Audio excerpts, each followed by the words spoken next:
Vijay Sethupathi sir வந்ததுல இருந்தே ஒரே சரவெடி பட்டாசு மாதிரி தான் வெடிச்சிருக்காரு. சூப்பராக ஒரு கொஸ்டினும் நெத்தி அடி கேள்விகள்.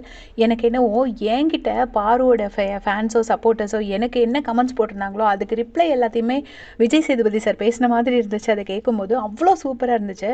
வந்தவுடனே சொன்னார், நீங்கள் தான் நல்லா ரெஜிஸ்டர் பண்ணுவீங்களே, எல்லாருக்கும் ஒரு லேபிள் ஒட்டுவீங்களே, எல்லாருக்கும் ஒரு பேர் வச்சுட்டு அதை அப்படியே ரெஜிஸ்டர் பண்ணிக்கிட்டே இருப்பீங்க பாரு, ஐயோ உங்களை பற்றி எனக்கு தெரியாதா அப்படின்னாரு. அதுக்கப்புறம் வந்து விக்ரமுக்கு வச்ச பேர் என்னது, பானபத்திர ஓனாண்டிங்கிறது பானைன்னு தானே வச்சிங்க, அது பாடி ஷேமிங் தான் அப்படின்னு சொல்லிட்டாரு. முதல்ல பாருக்கிட்ட எக்ஸ்ப்ளனேஷன் கேட்டிருப்பாரு. அவங்க சொல்லுவாங்க, இல்லை சார் அது பானபத்திர ஓனாண்டினா பெருசாக எனக்கு எதுவும் கனெக்ட் ஆகலை, சும்மா வச்சேங்கிற மாதிரி சொல்லுவாங்க. அப்போவே விஜய் சேதுபதி சார் சொல்லிடுவார், அது பாடி ஷேமிங் தான் அப்படின்னு சொல்லுவார்.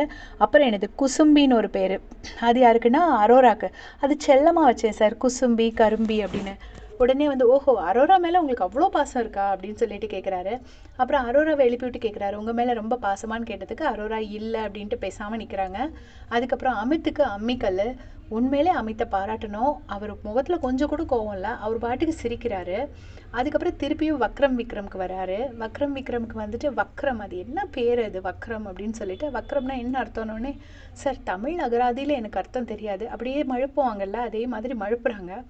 உடனே விஜய் சேதுபதி சார் சொல்கிறாரு, வக்ரம்னா அதுதான் அர்த்தம், நீங்கள் சொல்கிறதெல்லாம் அர்த்தம் கிடையாது அப்படின்னு சொல்லிட்டு, அந்த இது என்ன ஆபாச குறியீடுன்னு நம்ம ப்ரமோவில் பார்த்தோம்ல, அதை காமிச்சிட்டு, உங்கள் பார்வை தப்பாக இருக்குது, உங்கள் எண்ணம் தப்பாக இருக்குது, தயவு செஞ்சு இதை ஷோவில் போடாதீங்க, ஷோவை பார்க்கவே முடியல, ரொம்ப வெறுப்பாக இருக்குது, எப்போவுமே இப்படி நெகட்டிவாகவே பேசிகிட்டு இருக்கீங்க, பார்க்கவே முடியல, என் மண்டைக்குள்ளே வர வார்த்தையெல்லாம் டிராஃபிக் ஜாம் ஆகுது, எனக்கு அவ்வளோ வார்த்தைகள் வருது அப்படின்னு சொல்கிறாரு. இதை விட கேவலப்படுத்த முடியாது. ஆனால் பாருவோட தைரியத்தை அந்த இடத்துல உண்மையிலே பாராட்டவும் முடியாது. இவ்வளோலாம் சொன்னால் ஒரு மாதிரிப்பட்டவங்கெல்லாம் உண்மையிலே அழுதுருவாங்க. அவ்வளோ அநியாயம் பண்ணிட்டு அப்படி தைரியமாக நிற்கிறாங்க. அதுக்கப்புறம் வேற சொல்கிறாங்க, அந்த வக்ரம்னு அவர் சொல்லாதுன்னு சொல்கிறாரு. சொன்னதுக்கப்புறமும் நான் கண்ணுக்கு ரெஸ்ட் எடுத்துகிட்டு வரேன், வார்ம்த் வச்சுட்டு வரேன், நான் போய் குளிச்சுட்டு ரெஃப்ரெஷ் ஆகிட்டு வரேன், இது என்ன பேச்சு அப்படின்னு கேட்குறாரு. நீங்கள் கனியை ராஜமாதான்னு சொன்னீங்க, கனி அதை சொல்லாதீங்கன்னாங்க, அது உங்கள் 2 பேர்த்துக்கு உள்ளது. முதல்ல ஷோவில் இப்படி எல்லாத்துக்கும் ரெஜிஸ்டர் பண்ணாதீங்க. அப்புறம் என்னடானா, எனக்கும் விக்ரமுக்கும் கள்ளத்தொடர்புலாம் ஒன்றும் கிடையாது, அந்த மனுஷன் ஜெயிச்சா அந்த காசை ஒன்றும் எனக்கு தரப்போகிறது கிடையாது, அது என்னை பற்றி ஒரு லேபிள் ஒட்டுறது.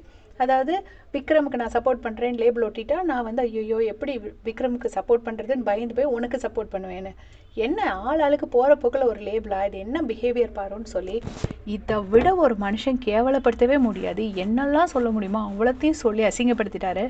ஒரு மாதிரி டீசெண்டான பீப்புளெலாம் இதுக்கு மேலே இந்த மாதிரி பிஹேவியர் பண்ண மாட்டாங்க. ஆனால் பொறுத்திருந்தால் நம்ம பார்க்கணும்.